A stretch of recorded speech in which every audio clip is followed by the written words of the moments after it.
and welcome to... Ay, ang cute nung baby sa likod. Ay, so cute!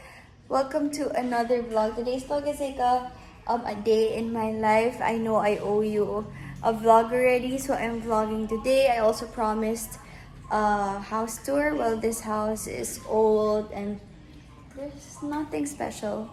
Pero it seems like a lot of you wants to see it since this is where I grew up as well. So I'd love to share it with you in a while. 9:45 na. Let us have breakfast. By the way, sobrang happy ko pala kasi day before kahapon, nag-FaceTime shoot kami ni Kuya DJ. Never ko inisip na ang dami palang magandang spots dito sa house na to for pictures.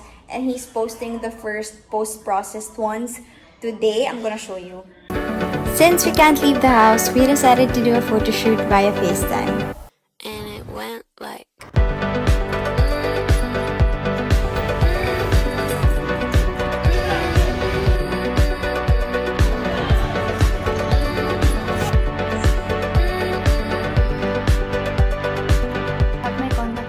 already, and TBH feeling ko hindi na enough yung grade ng contacts na meron ko. Thanks, Ate. Yes! And a lot of you have been tagging me your Korikohi. Thank you. It's in my TikTok account if you wanna see how I did it. This is condensed milk. Nilagay lang namin dito. Oopsie. Stop.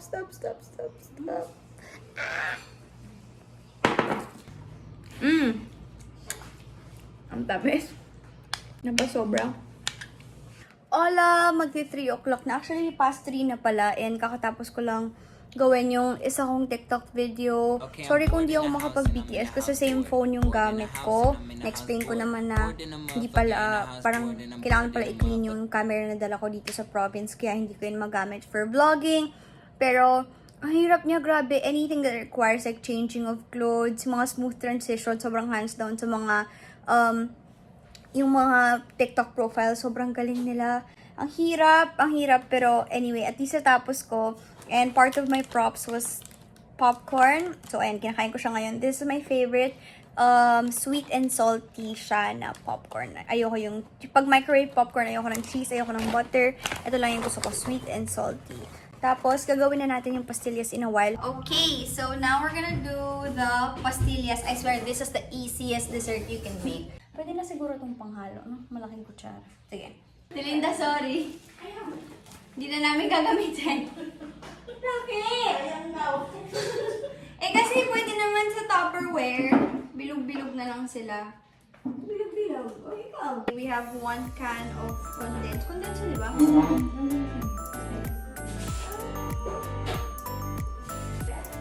2 cups of powdered milk. So the milk that we have is this one. Bear brand. Actually, you're not supposed to do what I did. Kailangan slowly incorporate the milk para mas madaling haluin.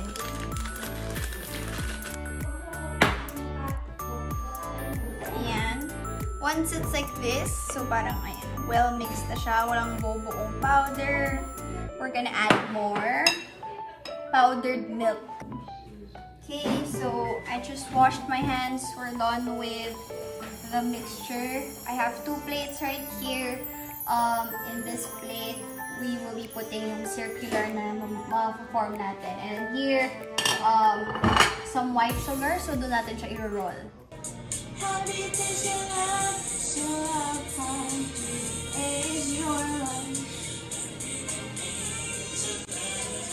I successfully made 4.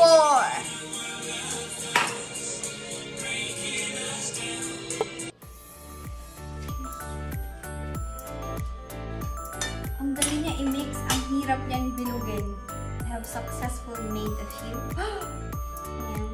At hindi po sila pare-pareho ng shape. So yeah, you just roll it and then ipaikot mo lang siya sa sugar, and then I'm transferring it here lang para malagay sa ref. Grabe! More than 1 hour ko ginawa yun, hindi ko natapos.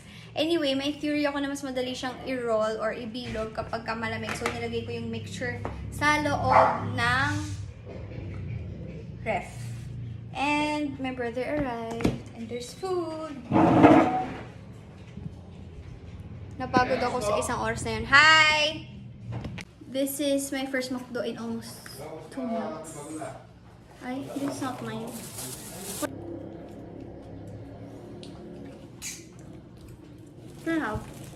So, ito guys yung itsura niya. As you can see, I edit even vlogs here. Yung videos galing sa iPhone ko. So, I just airdrop them. Tapos, I just select yung size niya. And then, there you go. You can edit here, add background. Yan, may mga music. Ito yung mga stickers. So fun. Yan.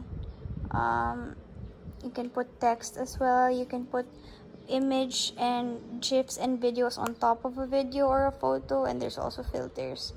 So, yeah. Nag-charge lang ako 12% yung iPad ko. Charge ko lang siya ng konti para we can proceed to working out. Ito kasi yung gamit ko pag nag-workout ako. So, I'm gonna work out now, and when I say makalat is the house, this is makalat is the house. And this is my second mat dahil nabugbog ni Luna at ni Ann yung isang yoga mat. So, my mom bought this dog is super into climbing tables. Baby! This is my baby Bowie. She's so tiny and always following Mama. She's like a teddy bear. And there's a crazy dog. Gigil ako sa'yo. She's broken. Yeah. She's broken. I was gonna work out now. Hey, broken dog! I'm done with my ab workout, and I feel like my abs are still sore from like working out the past few days. And then guys, if you wanna work out your arms, you can do this. It looks super simple, pero super work out yung arm nyo. So make sure that your elbows are together, and then you slightly bring it out. It's gonna be so hard kasi when you do that, maghihiwalay na sila.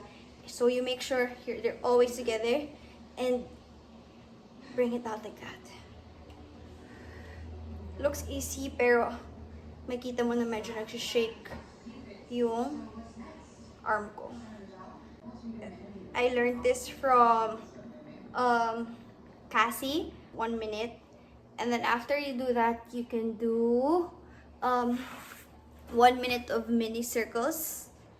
1 minute of like this. And then another minute going the other side.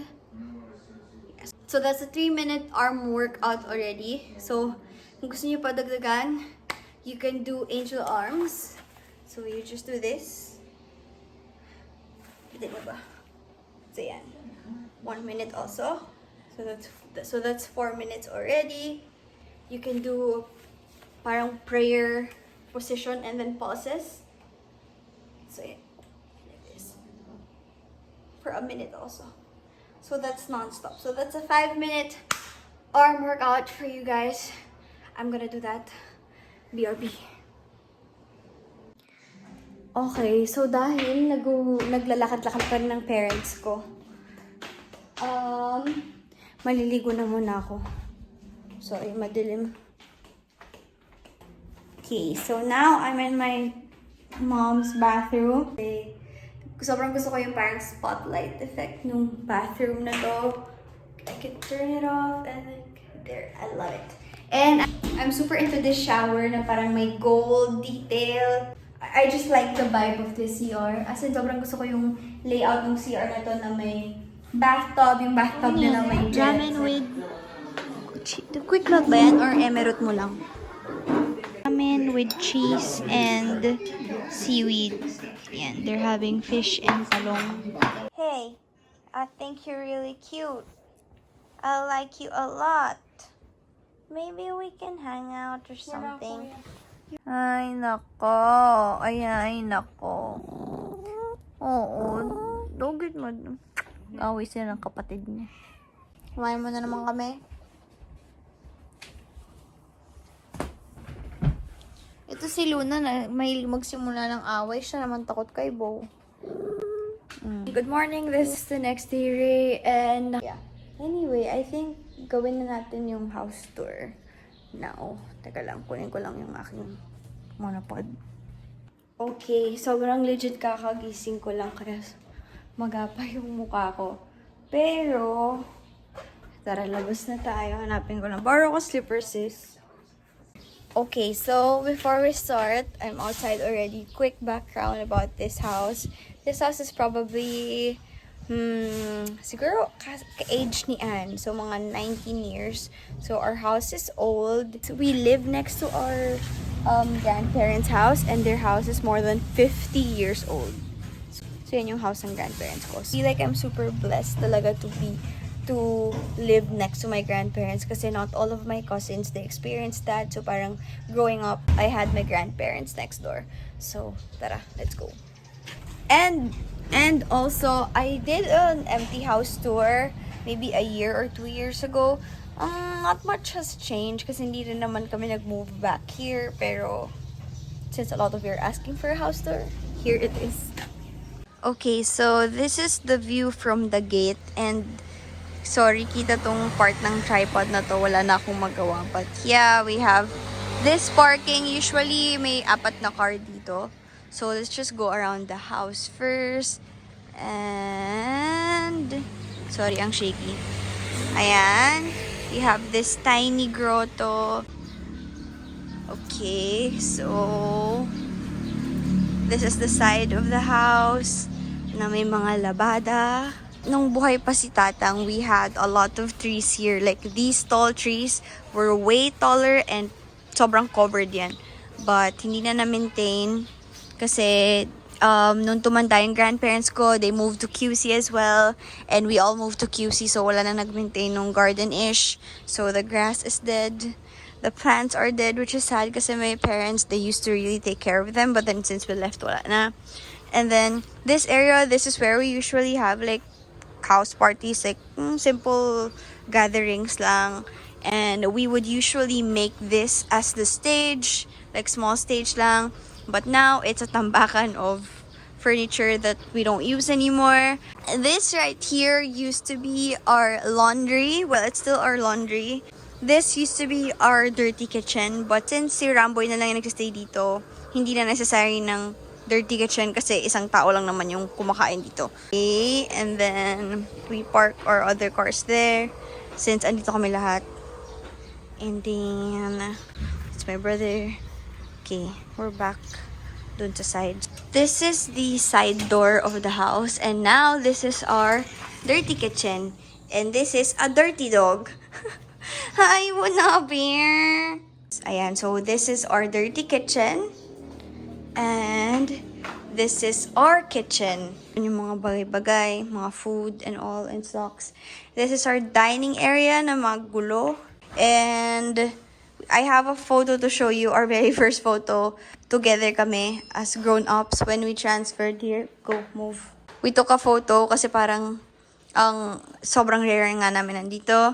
We have a TV right here. This is an old TV. This TV used to be in our den. And we don't really use this TV while we're eating. Pero hindi ko alam pa nila nilagay dyan. We have this China cabinet here. And I feel like a lot of Filipino houses meron nito. And comment down below. But the things inside, we don't really use it. So, this fence, we use it so that we get to kulong Luna when we're eating. Kasi she begs for food. Pero, this is useless na kasi she can open it. Tapos, for some reason, natanggal yung isang tiles. Okay. And this is our living area. Kahit nung bata ako, hindi rin kami nag-stay dito. Ever. Never talaga nagamit tong area na to. Itong thing na yan, naligaw lang yan dyan. But, yeah. Tapos, kaya siya makalat na ganyan kasi nung nag-repack kami for donations, dito namin siya ginagawa. So, we need this area to put yung mga tapos na namin ipack. Yan. Ito, gawain ng mom ko. As you can see in our house, you see a lot of like wooden stuff. Like, way back before, I think it's uso and my parents can't let go of them kasi totoong nara sila. Just like the things outside. Ito pala yung yung likod. Ito yun. syempre may bra pa dyan. So, yan. Yung likod na area, ito yun. So, kapag may mga party sa house, we get to, we open this. And then, we also open that. Yan, this is the living room. And then, ito yung door from the outside. We have the powder room here. So, dito kami nag-CR kasi yan yung malapit sa den. And storage. Yeah. Okay, let's go up. Okay.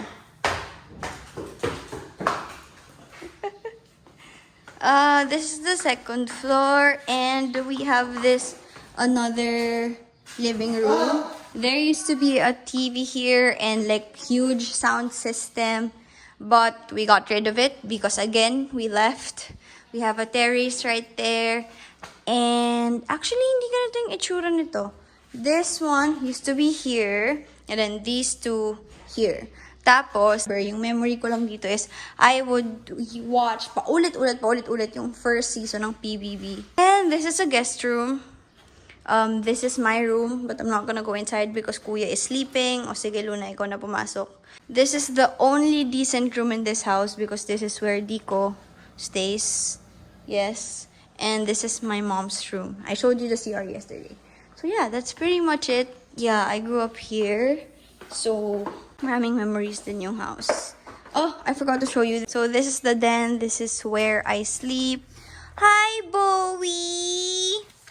Hi, love. Ooh, stretchy. She stretches parate bago lumapit. Kit-kit mo. Binao namin yung kama namin from QC. So, dito kami natutulog ni Anne with the dogs. And yeah, we have a TV here. Ayan. So, anyway, my siblings and I, we would always say to renovate the house. But, ayaw ng parents ko kasi nga, we grew up here and this is like an old house. So, we wanna keep things like this. And, hindi nila ma-let go ito. Ma, what if we really decide to let go of our mga wooden stuff? Saan natin siya dadalhin? Sobrang dami talaga. Like, you guys, so, there's a lot. And if we decide to like change, like for example, we change the living room into a modern looking one, it's gonna look weird kasi kailangan yung buong house yung galawin mo para mag-go together sila. Like, you see the staircase? It's legit wood. So, na yung aking pastillas. So, yeah, hindi naman sila nagdidikit-dikit. Tama, kapag nasa ref. Sarap. Okay naman. Pero hindi ko pa na-roll yung iba kasi nga, nagdidikit-dikit sila. Hola, I am editing the video and as always, I forgot to outro. But yeah, that's the end of the vlog. You can continue to donate to Keep Going Org. Please check out the link on Keep Going Org's Instagram. The link there will lead you to a tracker and that tracker is available for public viewing. In that tracker, you will see how much you na-raise natin and where exactly they are going for us to be able to continue to help people around Calabarzon area and other areas too. You can help by donating. So you see the poster on the screen right now. You can donate via Gcash. So yeah, that is it for today's video. Bye.